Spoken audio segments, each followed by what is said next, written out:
You are watching the multi-awarded Radio Bandido TV on Channel 224 Sky Cable and TV Plus boxes. Simulcast on DZRJ 8:10 a.m. Informing, advising, and entertaining the Filipinos and OFWs around the world. Streaming live on www.facebook.com/DZRJ 8:10 a.m. or on YouTube, channel DZRJ 8:10 a.m. Radio Bandido.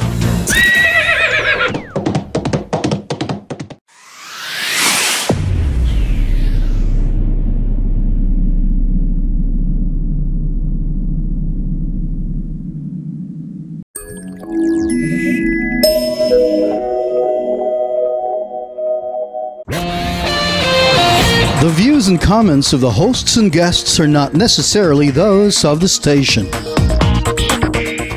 Hello mga kaaha! Kami sina Elisa At Yvette, ilan sa mga batang bidas ng Aha Balitang Bata. Ito ay isang teleradyo show na ginawa ng mga bata na para sa mga bata. Dito, nabibigyan kami ng espasyo upang pag-usapan ang aming mga katanungan sa sarili, sa pamilya, sa kapwa at sa lipunan. Nakikipag-partner din kami sa public schools at rescue centers. Kaya ano pang hinihintay nyo? Subaybayan ang Aha Balitang Bata dito sa TCRJ 8:10 AM, Radyo Bandido TV. Huwag kalimutan, tayo ang pagbabagong ating hinihintay. Kita-kits mga kaaha! Watch and listen to Aha Balitang Bata every Saturday from 9 a.m. to 10 a.m. Airing on Sky Cable Channel 224 and on all DTT boxes. Simulcasting online on Facebook and YouTube. Listen and watch on your mobile devices. Just search DZRJ Radio Bandido.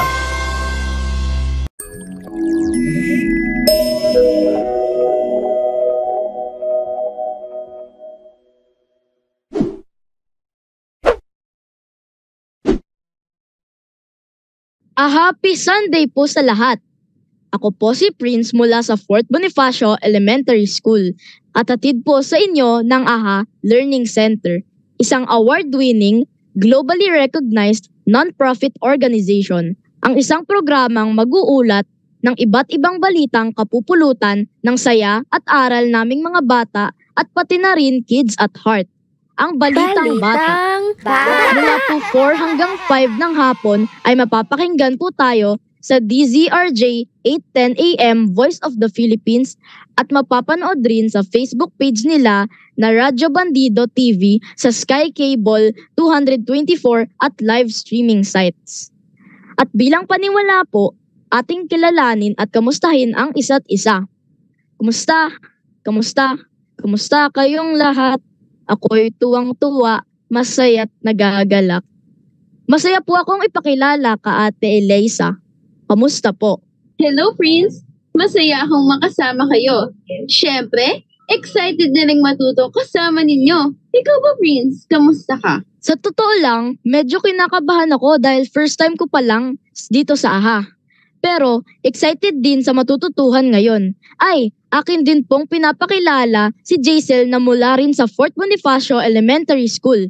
Kamusta ka, Jaisel? Magandang hapon ka, Aha! Tulad nyo, excited na may onting kaba. Nasanay kasi ako mag-isa lang dati sa pagre-record ng performance task. Pero ngayon, ito, kasama ko kayo. Oo nga naman, noong nakaraang taon, mag-isa tayong nagre-record. Pero iba ngayon, dahil sama-sama tayong nagre-record. Kaya for sure, masaya ito. Ay, kayo po palang taga-subaybay. Kamusta? React nga po natin ang ating nararamdaman gamit ang reaction buttons. Ano man po ang inyong sagot, wish ko po na safe kayo, happy at strong. Paano po ba yan? Maiwan ko po muna kayo, Ate Eliza at Jaisel. Sige, Prince! Good job ulit sa pagpapakilala at pangangamusta. At wow! Nakakatanggap tayo ng maraming love o like reactions dito sa ating FB Live. Good afternoon po pala sa lahat. Ay, Jaisel, pwede ba nating basahin ang binabahagi ng iba? Opo, pwedeng-pwede po. Yung una po, syempre, shoutout sa mga listeners and viewers sa ating FB livestream. Hello po sa inyong lahat! Shoutout din po sa mga kasama namin sa AHA Learning Center and of course, ang viewers and listeners ng Fort Bonifacio Elementary School. Lalong-lalo na po sa aming school principal, Dr. Jonardo Pablo. Hello po, sir! Shoutout din po sa lahat ng mga teachers, non-teaching staff, mga taga-alert po at ang aming mga school security personnel. Hello po sa inyo! At shoutout din po sa Grade 5 Section Polaris with our class advisor, Ma'am Marites Rogelio. Hello din po na sa papa ko na nasa Sorsogon. Alam ko pong nanonood ka ngayon. Ang sarap po palang mag-shoutout. Nakakatuwa po. Hello po sa inyo, mabuhay! Nako, mag-sit back, relax and enjoy lang po kayo. Dala namin ang aral at saya ngayong linggo. At para madagdagan nga ang positive energy natin, atin ding ibabahagi ang nagpapasaya sa atin ngayong linggo dito sa Masayang Balitaan. Mga kaaha, ano ba yung masaya o magandang nangyari sa inyo nitong nagdaang linggo? Sa iyo ba, Jaisel? Masayang-masaya po ang nangyari sa akin last week. Especially po kasi kasama po ako sa aming school robotics club. Yung favorite part ko po sa robotics, yung programming para mapaandar po namin yung mga robots. Buti na lang po talagang tinuturuan po kami ni Sir Miranda during training. Kahit po nag-i-stay po ako sa school for robotics ng 2 to 3 hours after class, masaya po ako na namamanage ko po ng sabay-sabay yung pag-join ko po sa robotics, paggawa ng assignments, and yung pag-aaral ko po in preparation for test and quizzes. Nakakatuwa po na napagsasabay-sabay ko po yan last week. At kahit 10 years old pa lang po ako, natututo na po ako ng time management. Wow, nakaka-amaze man yung balita mo, Jaisel. Ako rin, kasama rin ako sa robotics club namin sa school. And tulad mo, natututo rin kami tungkol sa mga robots. And kasali rin ako sa iba't ibang clubs namin sa school. Kung kaya minsan is parang hirapan ako mag-time management. Kaya amazed na amazed ako dyan sa happy news mo. Ako naman, ang aking happy news ay nung nalaman ko na ako ang top 5 ng aming klase para sa first quarter. Hindi ako makapaniwala, lalo na may mga scores ako na mamababa. Kung kaya parang nung nalaman ko na ako yung top 5, na-relief ako and sobrang saya ko ng araw na yun. Siguro, hindi mapipinta yung itsura ko nung araw na yun. Nung nalaman ko na isa ako sa mga with honors. Ay, mukhang marami na ring nagbabahagi ng happy news sa ating comment section. Maaari mo bang ibalita ang ilan dito, Jaisel? Opo naman, Ate Eliza. Dito maraming nagsishare na masaya silang nagsiselebrate ng Christmas party sa kanika nilang school. Meron ding masaya dahil nakauwi na sila sa kanika nilang probinsya bago magpasko. Hala, next Sunday nga pala ay Pasko na. OMG, ngayon ko lang din na-realize next Sunday na pala. And tama ka dyan. Isang linggo na lang at Pasko na. Bilis-bilis talaga ng oras at araw. Parang kailan lang ay January 2022 na. Pero ngayon, wow! Mag-January 2023 na. Ay, bago pa lang lahat, mag-break muna tayo. Siguradong mag-e-enjoy tayo sa bagong activity ni Ma'am Dali. Kaya Ma'am Dali, pasok!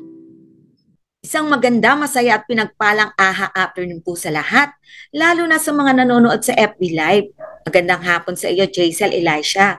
Narito na naman po ako si Teacher Dali para sa Balitang Bata Break. Madali lang ang aking inandang game. 5 tanong lang po ito, jumbled letters, huhulaan nyo ang mga words na base sa mga tanong ko. Siguro naman ay mahilig kayong magbasa ng mga nobela. Lalo yung mga high school at college students dyan, nag-aaralan nyo to sa English at Filipino. Pamilyar ba kayo sa palabas sa Channel 7 na Maria Clara at Ibarra? Nanonood ba kayo nito tuwing gabi? Ito ay hango sa isang nobela. Okay, magsimula na tayo. Handa na ba ang lahat? Jaisel, Handa na Elisha? po. Handa Ayan, na po. game ka na ba? Game ka na ba? Game na po. Ayan, okay. Question number 1.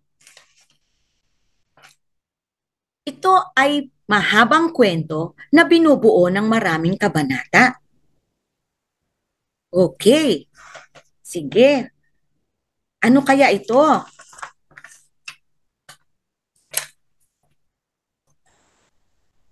O madali lang to. Ano ang sagot mo, Jaisel?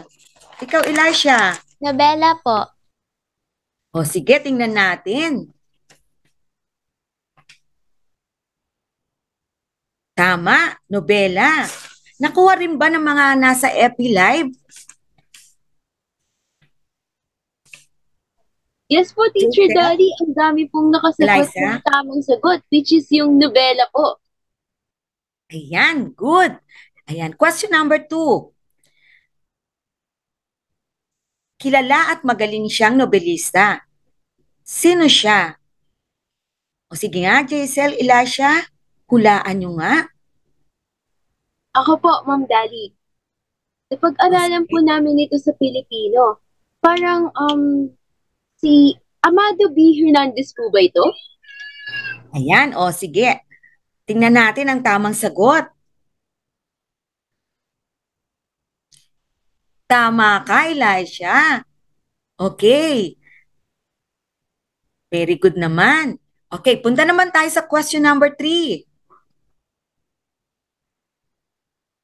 O this time, pamagat naman ng nobela ang tanong. Okay. Ito ang nobelang sinulat ni Lope K. Santos. Ano kaya ito? Ano ang sagot nyo? Anong sagot kaya ng mga kaahan natin dyan? Ma'am Dali, marami pong nagsasagot na banaag at sikat daw po ba? Yung tamang sagot? Ayan, sige, tingnan natin. Ito na. Tama. Siguro ang mga nanonood sa FB Live ngayon ay mahilig ding magbasa ng mga nobela. Okay. O punta na tayo sa question number 4. Makabagbag damdamin ng nobelang ito. Ito ay inialay sa 3 paring martir na sina Gomez, Burgos at Zamora o mas kilalang sa pangalang Gomburza. Ano ito? Ako po, ma'am. El filibusterismo po.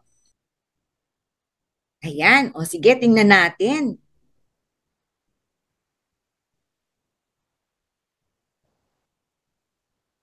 Ayan, tama na naman kayo. El filibusterismo. O last question na. Anong pamagat ng nobela na ang ibig sabihin ay huwag mo akong salingin? Jaisel, Elisha? Tanyag ito at makasaysayan ang nobelang ito. Ano kaya ang sagot ng sa FB Live? Parang ito po yung nobelang pag-aaralan po namin next year, which is sa grade 9 po. Parang ito po yung isa sa mga sinulat po ni Dr. Jose Rizal. Ito po ba yung Nole Me Tangere? Ayan, sige. Let's see kung tama kayo. Ayan, no limitang hindi. Tama na naman kayo. Ang husay, ang galing. O binabati ko kayong lahat. Maraming salamat sa pakikilahok. Salamat po, Ma'am Dali, sa inyong baang laro. Sobra po akong nag-enjoy. Alam mo ba, Jaisel, simula pagkabata ay mahilig na akong magbasa ng mga iba't ibang uri ng nobela. Sa totoo lang, meron na akong higit 160 libro dito sa aming tahanan. Ngunit, ang pinaka-paborito kong nobela ay yung Little Woman ni Louisa May Alcott na tumatalakay sa karanasan ng magkakapatid na babae na may iba't ibang hangarin sa buhay. Pinapakita din ito ang kalagayan ng mga babae sa panahon na puro lalaki lamang ang nabibigayan ng oportunidad. Para sa akin, mahalaga na makapagbasa tayo ng mga libro na tutulong sa atin upang hubugin ang ating pagkatao. At syempre, palawakin ang ating kaalaman at syempre yung impormasyon na makakalap natin sa tulong ng nobela. Ikaw ba, Jason? Mahilig ka rin ba sa nobela? Sa totoo lang ate, hindi pa talaga ako nakakapagbasa ng nobela. Alam ko lang po ang nobela base sa turo ng aming Filipino teacher. Alam kong binubuo ito ng mga kabanata at hindi natatapos lang ng isang upuan. Pero kung magkakaroon po ako ng time makapagbasa ng novel, gusto ko pong basahin yung Noli Me Tangere ni Dr. Jose Rizal. Sigurado po akong marami akong matututunan doon. Hindi lamang tungkol sa buhay ng ating mga ninuno, pero sa mga isyong kinaharap nila noon. Nakakatuwa naman, Jason, na interesado ka sa Noli Me Tangere. Alam mo ba, nung 10 taong gulang ako, ay nagsimula akong basahin ng Noli Me Tangere at yung time na yon, ang binasa ko pang Noli Me Tangere is yung Spanish version dahil sobrang hirap talaga at nahirapan akong basahin yung Spanish version. And nahirapan din ako maghanap ng English version kaya kahit pa paano, naiintindihan ko naman yung sa Spanish version. Kaya lang, mas maganda talaga kung yung libro is English para mas madali siyang maunawaan. Pero kahit na Spanish version siya, siguro hindi ko siya natapos dahil na rin medyo natambakan na siguro ako ng gawain nun at parang 4 na taon na rin yung nakalipas. Siguro ipagpapatuloy ko siya next year sa grade 9 dahil isa ito sa mga mahalagang libro ng ating bansa. Sapagkat ito yung naging tulay upang mamulat ang mga Pilipino sa tunay na nararanasan ng mga ninuno natin sa panahon ng Kastila.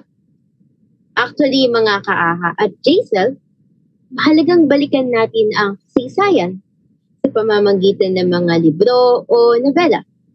Sapagkat, tinutulungan tayo nito na matuto kung paano nga ba natin haharapin ang pagsubok sa kasalukuyan at matuto sa kamalian ng nakaraan. Kaya siguro, perfect timing na ito para palahanan ang lahat. Ilagay po natin ang ating kamay sa ating dibdib at sabihin at isa puso ang mga katagang ito. Mahalagang balikan ang nobela na nakaraan sa kasalukuyan. Mga Kaaha at Jaisel, ulitin ang aking sasabihin. Mahalagang balikan ang nobela ng nakaraan sa kasalukuyan.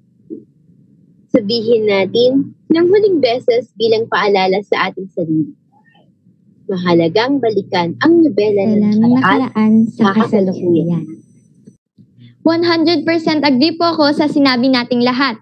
At uulitin ko po, mahalagang balikan ang nobela ng nakaraan sa kasalukuyan.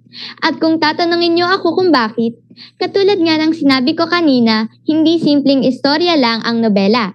Dahil para sa kabataang tulad natin, bubuksan nito ang ating isipan sa napagdaanan ng ating ninuno dati, maging sa isyong kinaharap nila noon. Correct ka dyan, Jaisel. Mahalaga rin magbalik tanaw tayo. Diba nga may kasabihan, ang sinong di marunong tumingin sa pinanggalingan ay di makakarating sa kanyang pinaroroonan. Mahalagang balikan natin ang mga pangyayari sa ating kasaysayan sa pamamagitan ng mga nobela na nagmulat sa atin tulad ng Noli Me Tangere at El Filibusterismo ni Dr. Jose Rizal na tumulong upang mamulot ang mga Pilipino. Siyempre, hindi kumpleto ang ating episode kung walang Word of the Day, kung kaya't aking tinatawagan si Peace. Hello ulit mga Kaaha! Para sa ating Word of the Day, alam nyo ba, may 15-letter word na tumutukoy sa isa sa mga kahalagahan ng pagbabasa ng mga nobela? At yun ang papahulaan ko sa inyo. Huwag kayong mag-alala dahil magbibigay naman ako ng letter clues sa bawat segment. At ngayon nga ito ay ang mga letters P, B, at N. Ano nga kaya ito? Hula lang ng hula mga Kaaha? See you sa susunod nating segments. Hala! Ano nga kaya iyon mga Kaaha? Halina't, hulaan po natin ito. Pwedeng i-chat sa ating comment section ang naisip niyong sagot.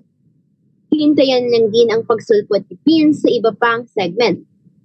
Usapang pagbabasa ng nobela na rin naman.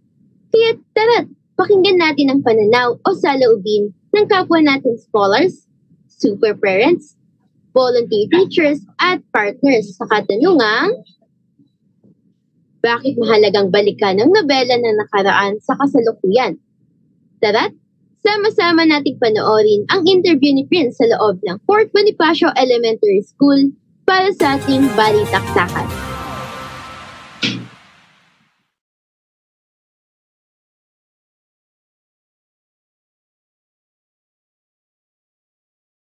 Bakit mahalagang balikan ang nobela ng nakaraan sa kasalukuyan? Sa aking palagay, nararapat lang nating balikan ang nobela ng nakaraan sa ating kasalukuyan ngayon. Dahil kung wala ito ay wala rin tayong alam sa ating buhay ngayon. Kung wala ito ay wala ang ating malayang Pilipinas ngayon. Para kung ito'y kinalimutan na natin, parang kinalimutan na rin natin yung mga bayaning matapang nagsakripisyo ng kanilang buhay para sa pagpapalaya ng ating bansa. Katulad na ng La Solidaridad at ng El Filibusterismo na sinulat ni Dr. Jose Rizal. Kung ito na lamang ang librong ito na lamang ating nobelang natitira sa atin na nagpapaalala sa ating bayanin na si Dr. Jose Rizal. At kung ito'y kakalimutan na lang natin, parang nasayang na rin ang pagsasakripisyo ng ating pambansang bayanin na Dr. Jose Rizal. Ayun ang aking palagay para dito. Maraming salamat sa inyong sagot. Bakit mahalagang balikan ang nobela ng nakaraan sa kasalukuyan? Mahalagang balikan ang mga nobela nung nakaraan kasi yung mga nobela doon ay naglalaman sila ng mga sinaunang style ng pamumuhay, yung mga settings ay mga sinauna din. Importante na mabasa ng mga kabataan ngayon kumpara ngayon kasi ibang-iba ang setup ng pamumuhay noon. Kailangan malaman ng mga kabataan ngayon kung paano namuhay ang mga unang tao para naman matuto tayo. Kung hindi natin alam ang mga yon, ay baka hindi tayo makapag-adjust sa kasalukuyang buhay. Ibang-iba ang buhay ngayon kaysa noon. Kaya importanteng balikan natin. Maraming salamat po sa inyong sagot. Bakit mahalaga ang balikan ang nobela ng nakaraan sa kasalukuyan? Sa palagay ko, sa pagsulat ng nobela o kahit sa paggawa ng kwento, ito ay binabase sa nararamdaman o sa kasalukuyang pangyayari sa paligid. Ang nobela kasi ay mostly hango sa tunay na buhay o na ginawang libro. Mahalagang balikan ng nobela ng nakaraan sapagkat ito'y sumasalamin sa kaganapan noong unang panahon na kung ano kanilang ugali, nararanasan, nasa isip, at nararamdaman sa loobin. Matututunan natin ang malaking pagkakaiba sa panahon noon at panahon ngayon. Ang nobela kasi noon ay inaaral natin, gaya ng history sa pamamagitan nga lang ng Noli Me Tangere at El Filibusterismo na sinulat ni Dr. Jose Rizal na pumukaw sa mga Pilipino upang magising. Bakit mahalagang balikan ang nobela ng nakaraan sa kasalukuyan? Bakit nga ba? Unang-una sa lahat, para maibalik yung pagmamahal ng tao sa pagbabasa ng mga nobela, yung aklat. Kasi sa nobela marami kang matututunan. Dadali ka nito sa ibang dimensyon, sa ibang mundo. Yung iyong karanasan ay lalawak kasi doon sa karanasan ng manunulat, natututo ka ng karanasan nila. Hindi lang yun basta karanasan, kundi ito ay isang karunungan. Pag sinabi natin karunungan, mga bagay na magagamit mo sa pang-araw-araw na pamumuhay.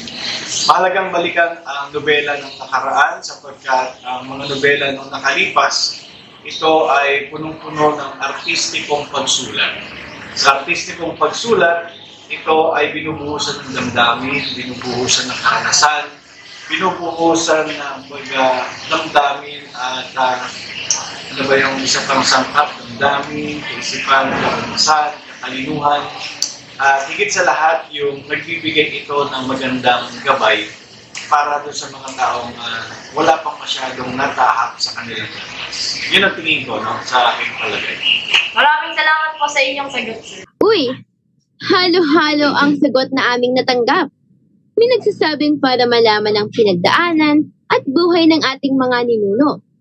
Para matuto sa mali ng nakaraan o malaman kung paano ito nalitas at para palawakin ang ating imahinasyon at kaalaman sa buhay ng nakaraan. Hello ulit mga kaaha. Sa aking pagbabalik, baon ko ang letter A. Hula lang ng hula, kaaha. Kita-kits uli mamaya. At para bigyan po tayo ng mas malawak na kaalaman dito, ating pakinggan din ang suwestyon ng ating panauhin ngayong araw. Champion talaga siya pagdating sa pagbibigay ng kaalaman sa ating mga estudyante. Dahil isa siyang super teacher. Dati na rin natin siyang nakasama sa ating ibang klase, ang Teleradio Show ng Kakaibang Panahon. Pero, excited ako sa kanyang pagbabalik. Lalo na't isa siya sa Metrobank Awardees ngayong taon. Dahil, pinakita niyang galing sa larangan ng edukasyon. Mga kaaha, ating i-welcome back po si Teacher Sab Ongkinko. A wonderful afternoon po, Teacher Sab. Magandang hapon po, Eliza, Jaisel. Magandang hapon po sa ating mga nakikinig sa araw na ito. Wonderful afternoon po ulit, Teacher Sab. Kanina po ay napag-usapan po namin ni Jaisel ang kahalagahan ng pagbabalik tanaw sa nakaraan sa pamamagitan po ng mga nobela. Kung kaya't, naghanda po kami ng ilang katanungan para po sa inyo. Ready na po ba, Teacher Sab? Ready na. Okay. Para po sa unang katanungan, ano nga po ba yung... Ang nobela, so ito ay isang babasahin, diba, na may kwento. So ito ay fiction, diba, sabi natin na ang fiction ay may mga characters na pwedeng hindi sila hango sa mga nabuhay na totoong tao, pwedeng igawa-gawa lang. No, pero pwedeng nasasalamin niya yung mga nangyayari sa paligid, no, nung writer, nung manunulat.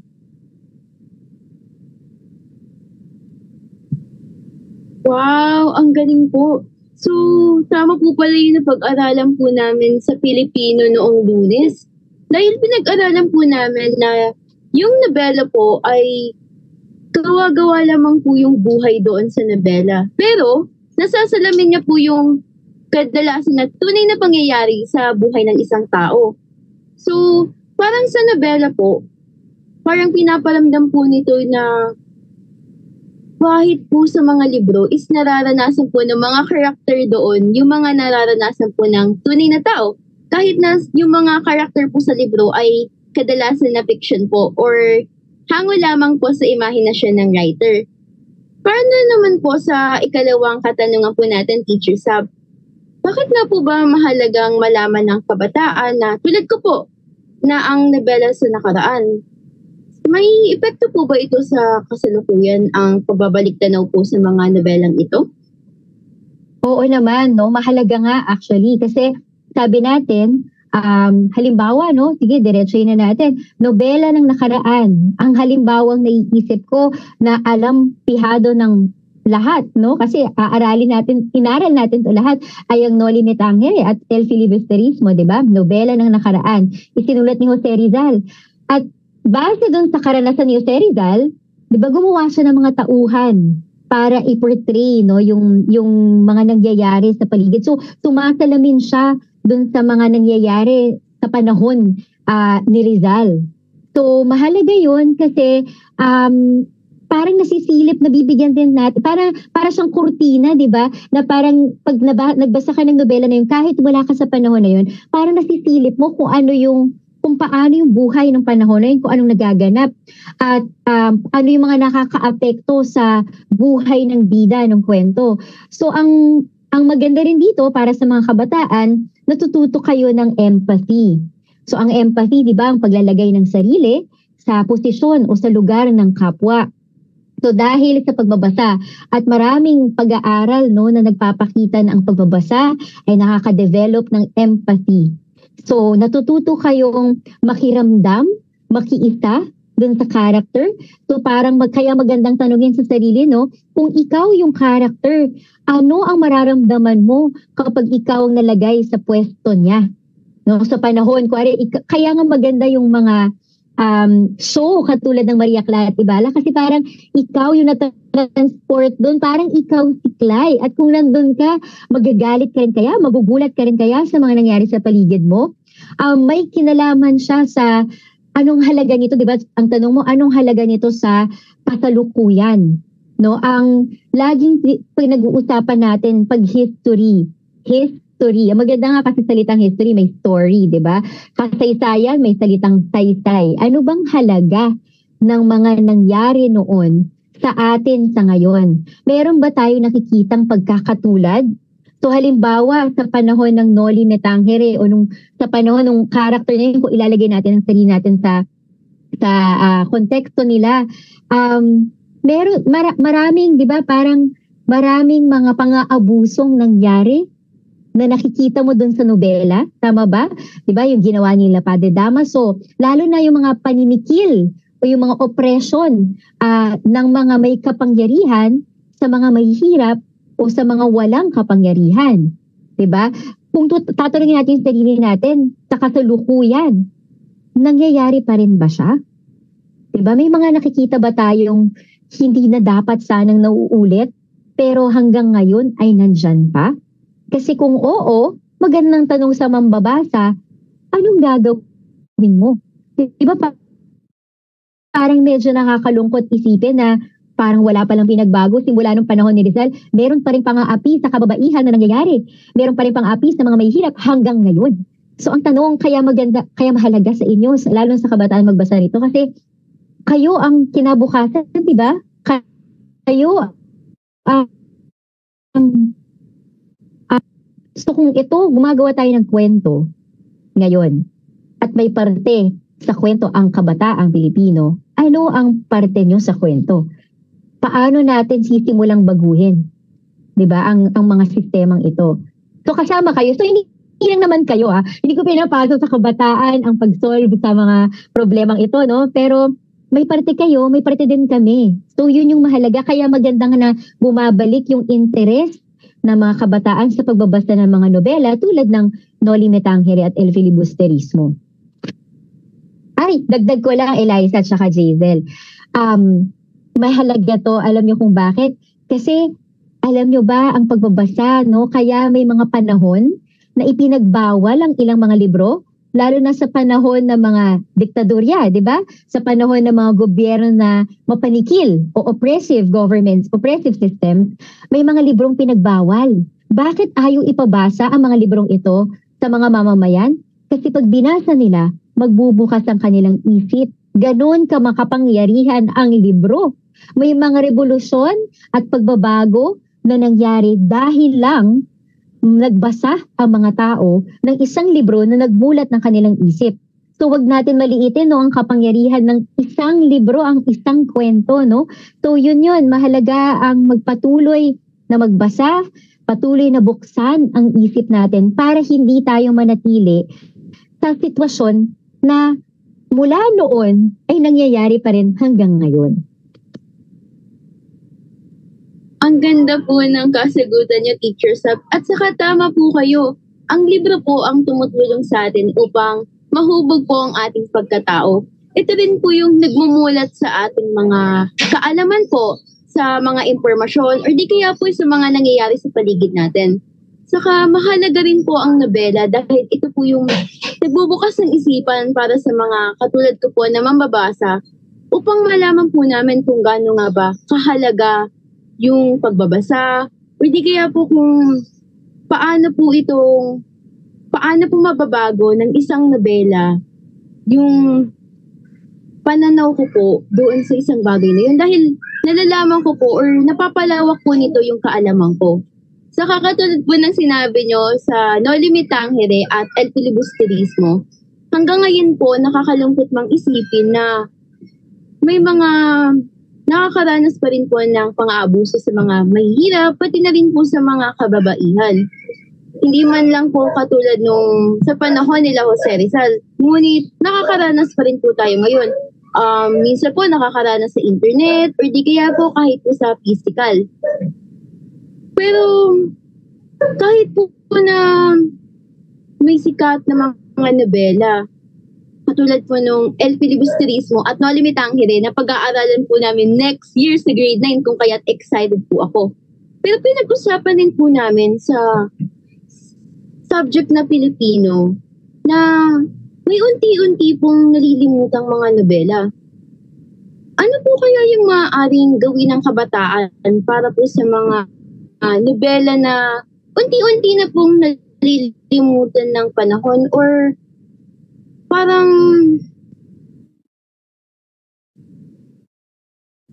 nawawalan? Ang mahalaga, so paminsan, hindi sa kabataan manggagaling, no? Paminsan, sa mga mas nakatatanda na nakabasa ng nobela. Kasi alam nila yung halaga ng nobela di ba? So, siguro, para sa akin, tungkulin yon ng mga nakabasa na nito. Kasi, paano ka nga maengganyo, hindi mo nga alam na may ganong nobela, di ba? So, tungkulin namin, mga nakabasa, tungkulin namin mas nakatatanda, kung paano namin ikukwento to sa inyo, kung paano namin ibebenta ito, no? So, ang ganda ng, halimbawa, yung show na Maria Clara at Ibarra, ang ganda nun kasi hindi man alam ko required. Paminsan ayaw ng mga kabataan, ay required. Pag required, parang mas hindi nyo feel basahin, di ba? Di ba? Kasi napipilitan kayo. Pero dahil sa mga shows na gano'n, na engganyo kayo, parang natutunan nyo, ito pala yung kwento, no? Nakaka-catch pala ng damdamin, ng kung anuan. Mas ngayon, pinipili nyo siyang basahin kahit hindi requirement. Diba? So, pakiramdam ko, maraming pwedeng gawin para maengganyo ang kabataan na magbasa. Hindi lang nga ng nobela, ng kahit ano. Mahalaga yun sa panahon ngayon kasi mahina tayo sa pagbabasa, lalo na sa Pilipinas. Diba? At isa to sa dahilan bakit ang dali-dali natin maniwala sa mga fake news. Kasi kailangan matuto tayong intindihin yung binabasa natin, no? So parang ganon. So sa akin, pwede natin i-promote yan sa pagkukwento sa iba. Paano ka ba nagbebenta ng isang bagay? Ganon din sa pagbebenta ng isang kwento. Diba? Lumaki halimbawa, yung tatay ko, mahilig siya magkwento. Bata pa lang kami, hihiga kami sa kanyang balikat bago matulog. Tapos magkukwento siya. Dahil doon, hindi man uso ang Darna nung panahon ko. Kilala ko si Darna kasi kinukwento niya sa akin si Darna. At si Darna ay isang sikat na fiction, di ba? Fictional character sa Philippine literature. So, mga ganon. So, kahit hindi pa alam ng mga kalaro ko si Darna, kilala ko si Darna dahil nakukwento siya ng tatay ko. So, tingin ko sa mga magulang na nakikinig, kung may nabasa tayong maganda, no? Ikwento natin sa mga bata at kung kaya natin makabili ng kopya, mas okay yun. Bigyan natin ng kopya ang mga kabataan. Pwede rin natin simulan to sa mga comics, no? Lalo na sa mga nahihirapan magbasa ng nobela na makakapal, maghanap tayo ng mga comics version. Mas maikli at may pictures. Kahit man lang masimulan nyo sa ganun. Diba? Ang Noli, may comics version yan.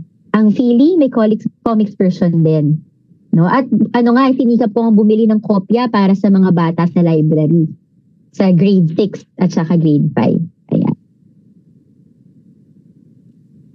Wow, Teacher, ngayon ko lang po nalaman na may comic version po pala yung Noli and Philly. Nako, titingnan ko po yan. Dahil yung kapatid ko po, mahilig po siya sa comic books. Kaya lang po, pagdating po sa history, nako, total opposite po kaming dalawa. Dahil siya po ay mahilig po sa mga numbers while ako naman po, medyo mahilig po ako sa history.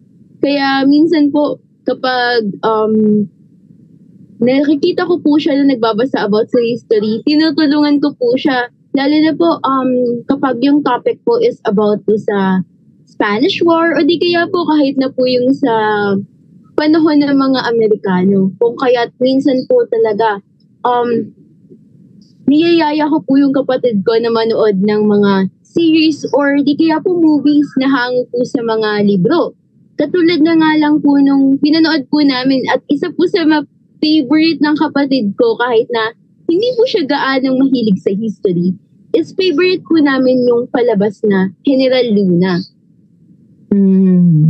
Teacher, matanong ko lang po, since galing po sa libro yung ilang movies, and paano po kaya masisigurado na yung impormasyon po ay hindi mababago at may papabatid pa rin po sa movie na yon or sa series na yon yung impormasyon na maaaring makuha po sa libro? Depende kasi din yun sa interpretasyon ng director. So, hindi natin yun kontrolado, di ba? Bilang manonood. Ang isang magandang pelikula, hindi naman kinakailangan na sobrang by the book. No? Kasi may mga ibang parte sa libro na ang hirap din i-translate sa movie. At kung halimbawa, ang Harry Potter, di ba? Ang kakapal nun. Kung yun talaga, by the book, as in by page, gawin mong pelikula, baka mga ilang linggo ay hindi ka patapos sa isang pelikula lang, di ba? So, kailangan meron din talagang pagpuputol, meron ding pagpili ng mga director at writers ng pelikula kung ano ang itatranslate nila. So, hindi yun palaging word per word, page by page. No, medyo imposible, medyo mahirap. Pero tayo naman bilang manonood, no, pwede natin saliksikin pa, 'di ba? Ano ba yung background nitong story na 'to? 'Di ba? Ano ba yung mga totoo dito? Halimbawa, nung panahon ng Noli, halimbawa balik tayo doon, 'di ba? Nabanggit doon sa interpretation ng show na wala pang underwear nung panahon nila Rizal. So, bilang isang manonood, tatanggapin mo lang ba yun? O gusto mo rin bang mag-research? Diba? Pwede ba nating i-research? Oo nga, wala pang ang bra nung panahon na yun, diba? Okay, so parang paano yun? Yung pamaypay ay may iba-iba palang sinasabi. Halimbawa, pwede mo i-research yun. Yung sa akin, ang kailangan, bilang manonood, ma-develop natin yung habit ng magtanong at magsaliksik. Diba? Kasi habang nagsasaliksik ka, mas gumaganda rin yung kwento kasi may natutunan ka pang bago eh. Parang, pag nagbasa ka, halimbawa, dun sa history natin, balikan ko, Gumburza. Nagturo kasi ako ng history for a while, no? Yung Gumburza, ang lawak pala ng kwento na yun at marami siyang kakabit. So kung sasaliksikin mo, mas lumalawak yung kwento, mas parang, ang exciting pala nito. Hindi lang itong pagkakataon na ginarote sila, pero meron pang nangyari bago, meron nangyari pagkatapos, may epekto to kila Rizal, may epekto kila Andres Bonifacio. Yun pala, lahat ng mga bayani natin halos na-inspire sa Gumburza. Diba? Parang, paano umabot to na ang El Filibusterismo ng sinusulat ni Rizal ay dinedicate niya sa Gumburza. 10 taon pa lang si Rizal nung sinusulat niya. So magandang alamin, di ba? Ilang taon ba si Rizal? Ano bang nangyari? So mas lumalawak yung pag-intindi mo ng kwento, mas na-appreciate mo yung kwento at yung napanood mo. So ganun siya. Parang tingin ko, huwag kang titigil sa, okay, ang ganda ng kwento, period. Di ba? Ako, Teach Shab, bilang mambabasa po, I totally agree with you po, Teach Shab. Since kapag nanonood po ako ng movies, ang hilig ko po magbusisi. Minsan nga po kahit hindi ko pa po tapos yung series or movies, pag excited po talaga ako, Teacher, parang nag-research po ako ng konting spoiler. Pero dahil po dun sa spoiler na po yun, is natututuhan ko po na ganun po pala kalawak yung background po nung series na yun or di kaya nung pelikula na yun. Dahil nalalaman ko po lalo yung story ng mga characters po dun sa series or pelikula na po yun. Kaya importante po pala na magbusisi po pala tayo para mas malawak pa po yung malaman natin or makakuha po tayo ng iba pang impormasyon. Para naman po sa ikalama po nating katanungan, sa tingin niyo po, Teacher, ano po ba yung nobela na dapat nating unahing basahin ng bawat kabataan para maingganyo po sila sa pagbabasa po? Para sa akin, iba-iba kasi ang kabataan, di ba? Hindi kayo magkapareha ni Jaisel. Iba ang interest mo, iba ang interest niya. So sa akin, umpisahan mo sa topic na gusto mo. Kahit maliit lang, kahit maiksi lang yung libro, kunin mo lang siya. Pick upin mo siya, buksan mo siya, basahin mo siya. Tapos simula doon, magpipick up ka pa ng iba. Diba? So, ako, ang pagbabasa, ano yung kumukuha ng interest mo? Ano yung, saan ka interesado? Ano yung gusto mong malaman? Interesado ka ba sa mga vampira? Di kumuha ka ng nobela tungkol sa mga vampira, di ba? Interesado ka ba sa history, ikaw, Eliza, di ba? Di kumuha ka ng nobela na may connection sa history. O manood ka ng mga pelikula na may connection sa history. Mga ganon. Merong mga nobela na sci-fi. Mahilig ka ba sa science? Di merong mga nobela na tungkol sa science, tungkol sa pagpunta sa space, tungkol sa time jump, di ba? Yung mga ganyan. Okay, o kaya technology na meron ng spaceship at dumating na aliens. Okay lang yun. Mahilig ka ba sa magic? Diba? So, kunin mo yung mga libro na may magic. Ganon siya. Para sa akin, walang prescription. Huwag tayo mag-prescribe. Ito lang munang basahin mo, hindi ito. Ang mahalaga sa akin ay magbasa. So, kumuha ka ng isang libro na gugustuhin mong basahin at tapusin mo yon. Yun yung, tapusin mo yung sinimulan mong basahin. Diba? Nagustuhan ko po yung answer niyo po, Teachab. Saka, yung libro po kasi or yung nobela po, parang ayun po yung nagre-reflect po sa pagkatao po natin or sa hilig po natin. Katulad po ng sinabi nyo, kung mahilig po ako sa vampira, what if vampires po yung libro na kukunin ko? Like for example po, kung mahilig naman po ako sa mga space, aliens, what if po sci-fi yung librong basahin ko? Dahil kung ano po yung bagay na may interest po ako, kung ayun po yung babasahin ko, siguro po, maaari ko pong matapos yung libro na yon katulad po ng sinabi nyo. Pero parang medyo nag-guilty po ako dun sa sinabi nyo na kailangan tapusin. Ako, parang nag-wave na po sa akin yung mga unread books ko po na Teachab. After po talaga nito, promise po, babasahin ko po yung mga hindi ko pa po natatapos na libro.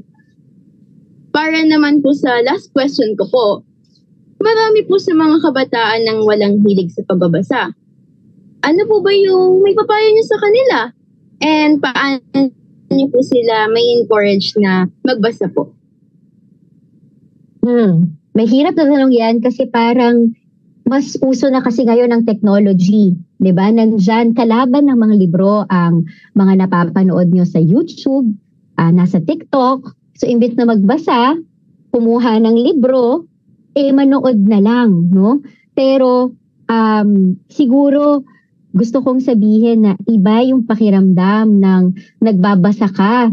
Para kang natatransport sa isang mundo na hindi dinidikta sa'yo ng pinapanood mo. Kasi isipin nyo guys, no? Parang pag nanonood kayo ng isang video, pinapasok na sa isip nyo ano yung kailangan yung ma-imagine. Hindi na kayo mag-i-imagine. Binibigay na sa inyo yung image. Tama, di ba? Parang ito ang itsura ng Hogwarts. Ito ang itsura ng makalumang mga bahay, di ba? Mga tulad na ganyan. Di ba? So binibigay na sa inyo. Pero sa libro, kapag binuksan mo at naintindihan mo ang mga salitang nandun, biglang nabubuo yung salita, tapos nagtatransform siya sa isang lugar na ikaw ang nakaka-imagine. Ikaw ang bumuo sa isip mo. Ang ganda nun at ang magical nun. Yung experience na mula sa salita, bigla siyang naging picture sa utak mo. Diba? Amazing eh. So, kaya ka pumapasok, parang ikaw yung pumasok sa kwento. At minsan, no, kapag talagang basang-basa ka, no, ito yung challenge ko, no, kung hindi mo pa to naranasan, sana kahit isang beses sa buhay mo, maranasan mo na hindi mo mapigilan, para kang nawala sa mundong ito kasi nandun ka sa mundo na nasa librong yun. Tapos hindi mo mababa yung libro kasi anong susunod na mangyayari? Anong susunod? Tapos ramdam na ramdam mo yung pakiramdam ng character, di ba? Na-imagine mo yung mukha niya, na ikaw ang gumawa ng imagination na yun, no? Ng picture na yun, hindi din iba. Di ba? So, ang ganda nun kasi parang nag-create ka. Hindi ka lang reader, pero para kang creator. So, kayong mga kabataan, no? Baka subukan nyo lang na mag-pick up nga, yun nga, balikan natin, no? Yung librong pinaka interesado kayong basahin, no? Tapos buksan nyo, simulan nyo yung kwento.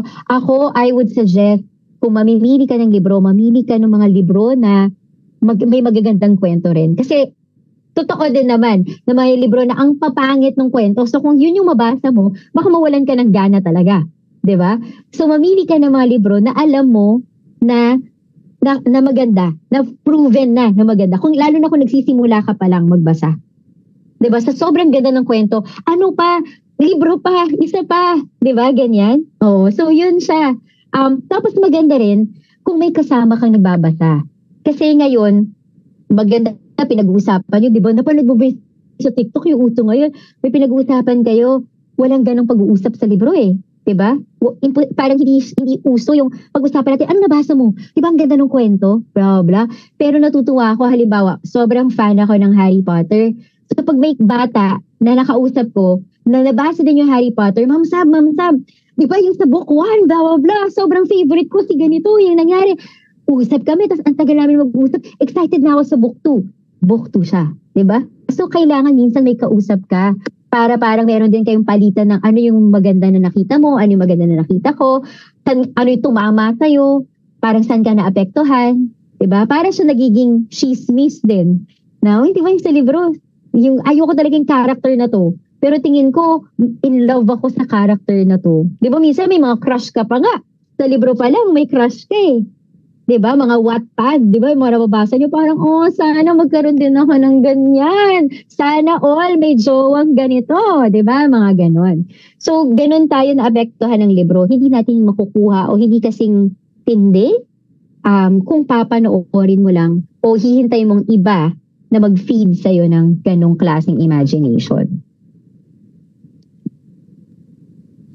Teacher Sab, gustuhan ko po talaga yung sinagot nyo kanina. Lalo na po nung sinabi nyo na kahit napapanood po natin sa YouTube or sa TikTok man din po, yung mga palabas or iba't ibang palabas na nagpapakita po sa atin ng iba't ibang klaseng lugar, is meron pa rin po itong limitations dahil hindi po lahat may ipapakita nito. Unlike po kung tayo ay magbabasa, is parang sa bawat salita po na dinidescribe ng libro yung lugar na pupuntahan ng main character or kahit ng side character, parang nai-imagine po natin yun and parang tayo po yung character na yun and parang tayo po yung nag-explore sa lugar na yun na tayo po mismo yung gagawa sa utak po natin at wala po tayong limitations dahil parang katulad po na sinabi nyo kanina, tayo yung magiging creator. Tayo po yung magiging creator ng mundo na yun. Parang gagawa po tayo ng mundo na binabasa po natin doon sa nabasa natin. Like for example po, sa Harry Potter po, pinakita doon yung ilang lugar doon sa Hogwarts po, sa movie. Kaya lang po, syempre po, hindi po lahat is napakita doon. May mga ilang lugar po na hindi napakita or di kaya po parang iba siya sa dinidescribe nung libro. So kapag nagbabasa po kasi tayo, parang tayo po yung nasa libro na yun. Kumbaga parang nagta-travel po tayo sa ibang dimension. Nagta-travel po tayo sa dimension ng libro na yun. And parang katulad po ng sinabi nyo, nakakalimutan po natin na mag-check ng time minsan dahil sobrang tutok na tutok po tayo sa libro na yun. Ako po, Teacher Saib, nakaka-relate po ako doon. Actually po, minsan po, sa sobrang excited po nung pagbabasa ko, umaabot na po ako ng 4 a.m. Hindi ko na po namamalayan na kinid ko na po palang pumasok sa school. Dahil po sobrang ganda ng story. And syempre po, hindi lang po ako yung may katanungan. Alam ko, Jaisel, may katanungan ka rin ba? Pero bago tayo pumunta sa tanong ni Jaisel, dagdag ko rin, Eliza, na ang benefit sa kabataan ng pagbabasa, hindi lang yung nakakabuo ka, nakaka-imagine ka, di ba nakaka-it ka. Pero habang nagbabasa ka, gumagaling ka magbasa lalo. So parang siyang cycle, no? Parang the more you read, the better you get at it. So, and the better you get at it, the more you like it. So lalong nagugustuhan mo kasi mas marami ka ng salitang naiintindihan. Diba? At habang dumadami salitang naiintindihan mo, mas na-appreciate mo yung story, mas gugustuhin mo magbasa, magbabasa ka ulit, gumagaling ka ulit, at so paikot-ikot siya. At sabi ng mga scientists, no, yung mga psychologists, saka yung nag-aaral ng brain ng mga tao, na kapag nagbabasa ka, no, parang yung mga salita, dahil nakukuha mo, mas gumagaling ka rin magsalita. Kasi mas marami ka ng words na pwedeng gamitin. So, nakakatulong din siya sa pagsasalita, nakakatulong siya sa pagsusulat. Dahil habang nagsusulat ka, nakukuha mo yung, pag nagbabasa ako ng magandang kwento, ganito niya sinusulat. So nakukuha mo yung style, nakukuha mo yung mga salita na mga dati hindi mo nagagamit. Pero dahil nagbabasa ka, natututunan mo, nasusulat mo. So gumagaling ka magsalita, gumagaling ka magsulat. So tapos dahil doon, gumagaling ka palalo magbasa. So ano siya? So ibig sabihin, ikaw bilang tao, gumagaling ka mag-communicate. Kasi at the end of the day, di ba, communication yan. Diba? Paano ba natin ikukwento o paano natin sasabihin ang mga kwento, i-share yung mga alam natin, etc. So, yun siya. So, ang daming benefits ng reading, no? Para sa inyo. Yun. Sige, Jaisel, sorry kinat ko, pero ano yung tanong mo?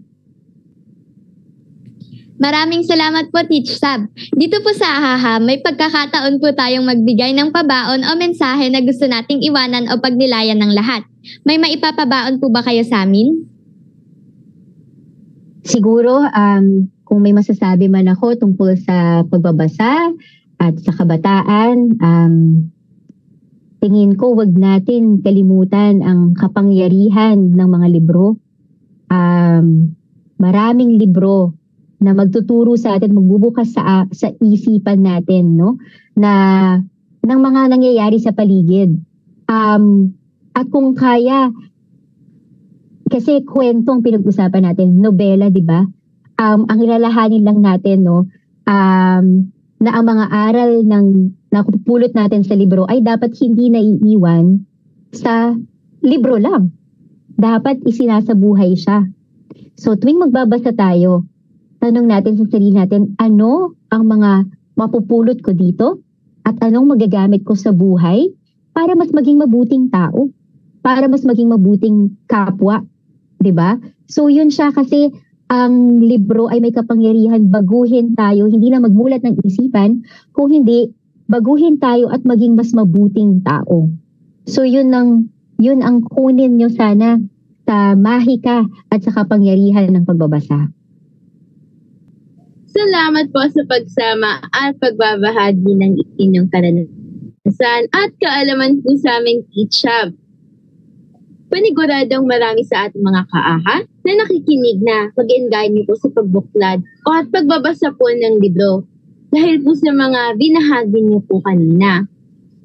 Siyempre, salamat din sa inyo, Ma'am Dali, Prince at Jaisel sa pagsama sa akin ngayong linggo. At nako, isang oras naman pala ang nagdaan. Hindi talaga natin napapansin ang oras kapag tayo nagkwentuhan na may kasamang talakayan. Maraming salamat ulit sa pagsama sa amin, mga kaaha. The views and comments of the hosts and guests are not necessarily those of the station.